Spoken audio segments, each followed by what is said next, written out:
What is up, guys? It is Dalton with DT's Cool Cards. Happy Monday, I think. I don't know when I'll be posting this, but as of right now, it's Monday. And again, we are on our way to building a $1 million business with 3 sales channels. And then to throw a tenant phrase at you, a reverse temporal pincer move.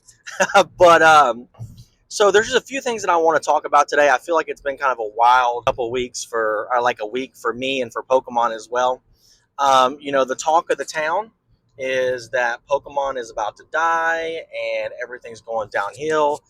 And first and foremost, I'm not going to use the word downward pressure or correction or correlation or anything, but this is what I'm going to say, and I'm just going to be straight up honest with you guys.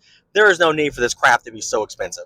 It makes no sense. For a Pikachu or a Gengar VMAX, for that card in a PSA 10 to be more expensive than, and I'm not going to say PSA anymore, more expensive than vintage first edition cards, holo cards like a Gengar or my Ultimate Chase cards and Misty's Gyarados is insane. For it to be close in price is insane.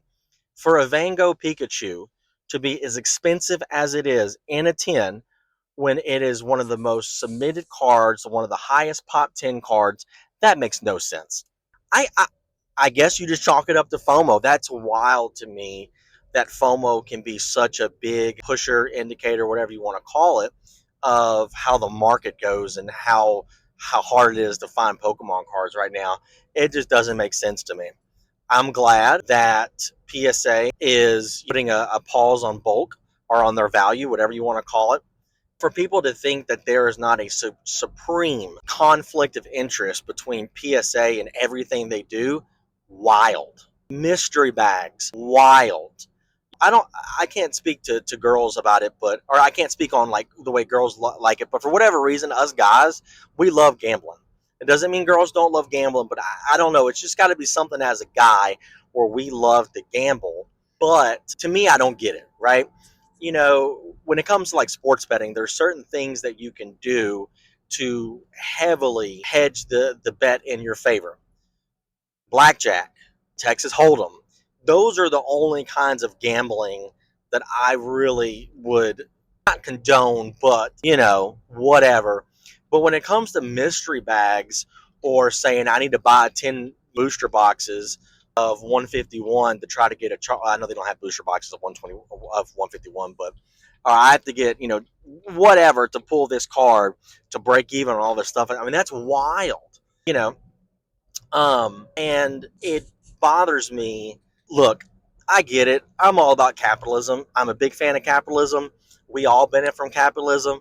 Don't hit me up in the comments. Don't DM me. We all benefit from capitalism. But where I kind of start is when I feel like people are taking advantage of a situation. And at the end of the day, let's say you grade a card with PSA and it gets a 9.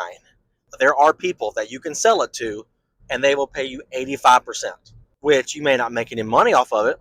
You may lose a couple dollars off of it, but if you are good at submitting cards, at least back then, or at least previously, you can make money submitting cards on PSA.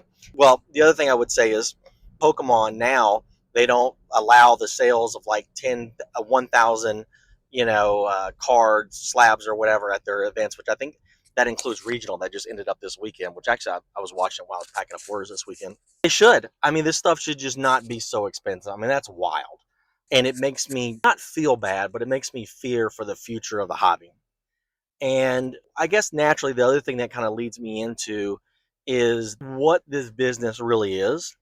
And because I got cooked, I think at the end of the day, I was wrong about the English sealed. I got cooked for the most part on English sealed.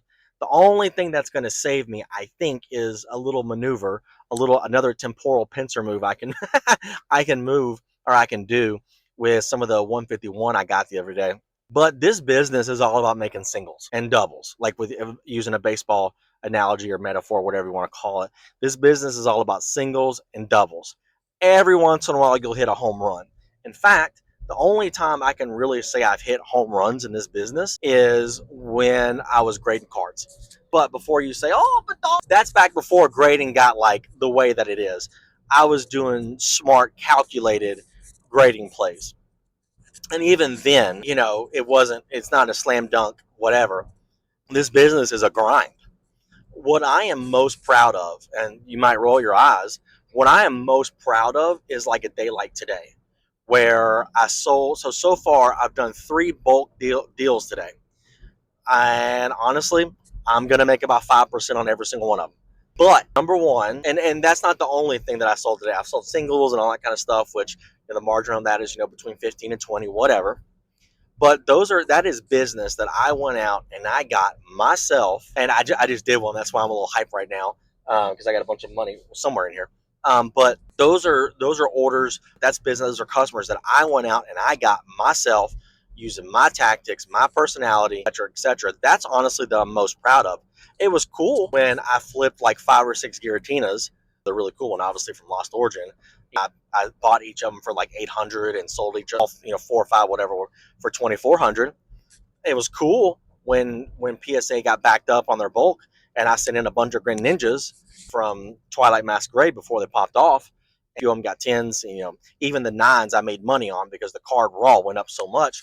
I'm proud of that. I mean, not proud of that. I think that's cool.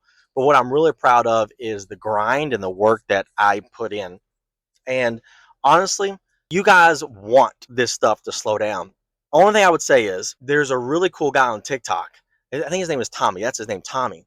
And he has this business where he buys cars for people. And he doesn't, well, that's not true. I guess he proxy buys them, so he buys them on the behalf of somebody. But I mean, it's pretty cool how he buys cars for people. And he doesn't do anything other than negotiate the deal. And he makes a good point that competition is good for everybody because competition makes everyone get better. And I agree with that wholeheartedly. But one of the reasons why I took an L on the English sealed in the way that I sold it was there's so much competition. And it is good competition because it raises the price down. But the people that are lower in the, I said raise the price down, the people that are lower in the price down are not going to be long-term sellers. I still believe in the fact that people will buy from me because I have like 10,000 plus reviews or what the heck it is, and you're all 100% or whatever. It's the same product, but the operational side of it, the customer service side, which we talked about the other day, that accounts for something. When you dilute the platform with a lot of newer, and hey, if you're a newer seller and you're doing the right thing, hey man, more power to you. And I'm not talking about you. I'm talking about the people that are not going to do the right thing, that are not going to put in the right amount of work, and that are not going to deliver a great customer experience. So that's what I would say. Last thing I would say is, and I got some feedback on making my video shorter, so I'm trying to get this in short. So I don't know if this should be another video or not, but I don't think the 30th anniversary is going to pop off the way that people think it is. Some of the cards so far are cool. My favorite, the Lapras. I'm a water guy, so I like the Lapras, but it's not going to pop off as much as people think that it is. It's still going to be popular. I think it's still going to be the only thing that I think could make a dent in this year's Christmas is if like the Switch 2 had some really like badass games. It took like maybe like a price cut or something, which that ain't gonna happen. That's the only thing I think could really like draw people's attention, like actual real like people, not flippers or anything like that, scalpers, whatever you want to call them. It's going to be Pokemon, right? That's going to still be the number one sought after Christmas gift this year. But I don't think it's going to be because of the 30th anniversary. Me personally, I think the 30th anniversary stuff is cool. I don't necessarily like the 25 and the 30 stamp on it. I don't necessarily like it. I think it's cool. Me personally, if I was like, because when I first started playing, I used the water deck. If I wanted to have a Blastoise, like the original one, not 151, the original base Blastoise, but I wanted it like in every iteration, I think that'd be pretty cool. But other than that, it's not. I don't think it's going to drop prices up as much as everyone thinks it is. But either way, guys, that's all I have for today's DT's Cool Cards. Check out my TCG Player Pro site, dtscoolcards.com. That's all I got. Adios, amigos.